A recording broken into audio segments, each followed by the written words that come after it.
We've entered 2026 and are well into January now, so it's time to finally wrap up 2025 by taking a look at the items picked up in December. Starting out, we find ourselves in Africa with two different camouflages. On the left is a semi-strange looking DPM, which is out of South Africa and is actually a copy pattern. During the 1970s and into the early 80s, Special Forces units were operating all over neighboring countries, often in proximity of hostile forces, and as a way to try and blend in, they copied many common uniforms and camouflages. This particular one is referred to as Type E and is based on Tanzania's DPM. Many thanks to Rhodey's Plaid for offering this unique piece. Next to it is a newer design from not that far away, Zambia, which is actually worn by members of their national service. Tracing its purposes back to the independence movements of the 1960s, it was formally created in 1971 and has since been part of the Zambian Defense Force, with its primary duties to train civilians to protect the country but also teach them assorted skills to help in all sorts of tasks from agriculture to crafting abilities, among many others. Hopping over to the United States is what looks to be a pretty normal unissued Army UCP patrol cap, and by just about all accounts it is, except two things, with one major one being right in your face once you notice it. The rank isn't the standard sew-on cloth kind, but rather one that's the same size as the square hook and loop type used on coats. In fact, it's even removable too. The tag inside shows a correction to the fabric type going from 65-35 to 50-50 polyester cotton via a sticker. The standard, by the way, is 50-50 nylon cotton, as well as a contract code dating it to 2004 and starting with W911QY. Though it could be just chalked up as a weird one, all of this adds up to it possibly being some sort of late-stage testing or very early issued piece,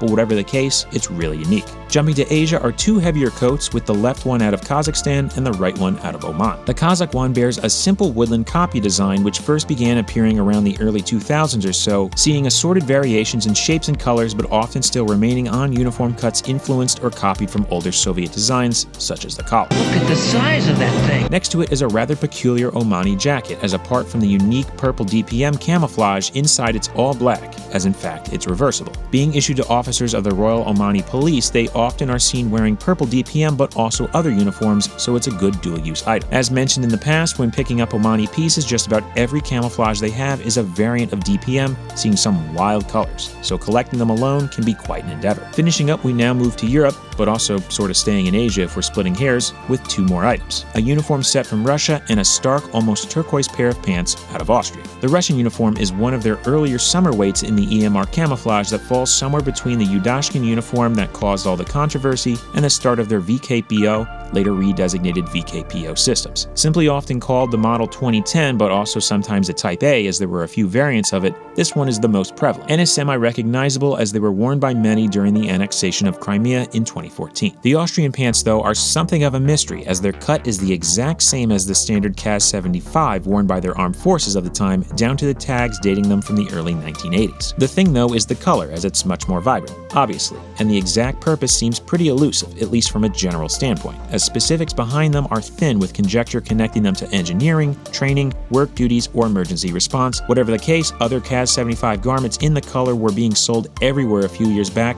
but today they're almost nowhere to be found, so getting a piece was nice. But with that, 2025 is in the books. Thanks to everyone for stopping by, and hope you all had a great new year. 2026 is only just beginning. See you all again in February.